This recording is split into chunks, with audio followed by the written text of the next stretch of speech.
अजित पवारांनी धनंजय मुंडे यांच्या राजीनाम्यासंदर्भात केलेल्या वक्तव्यावर सरपंच संतोष देशमुखांचे भाऊ धनंजय देशमुखांनी प्रतिक्रिया दिली। धनंजय मुंडेंचा राजीनामा हा त्यांचा अंतर्गत विषय आहे, त्यावर मी बोलणार नाही असं धनंजय देशमुखांनी म्हटलंय।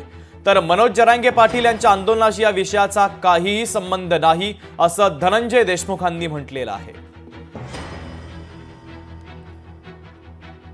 आपण त्यांना सांगणं हे उचित नाही। त्यांचं जे काय अंतर्गत आहे, त्यांचे काय अनुभव आहेत, त्यावर त्यांचा विचार आहे, आपण त्यावर बोलणार नाही। मनोज दादांनी जे उभा केलेलं समाजासाठीचं ते आंदोलन आहे आरक्षणाचं, तो विषय वेगळा आहे, तो कुणीच मोडून काढू शकत नाही।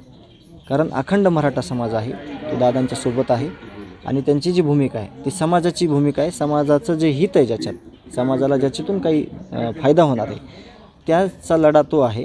त्याच्यामुळं याच्यात कुणी मोडीस काढूही शकत नाही, कुणी षडयंत्रही करू शकत नाही आणि त्यावर सगळे जे समाज आहे तो ठाम आहे आंदोलनावर आणि पुढची जी दिशा ठरवतील दादा त्या दिशेवर। लोकशाही मराठी ऐका, पहा, जागरूक रहा।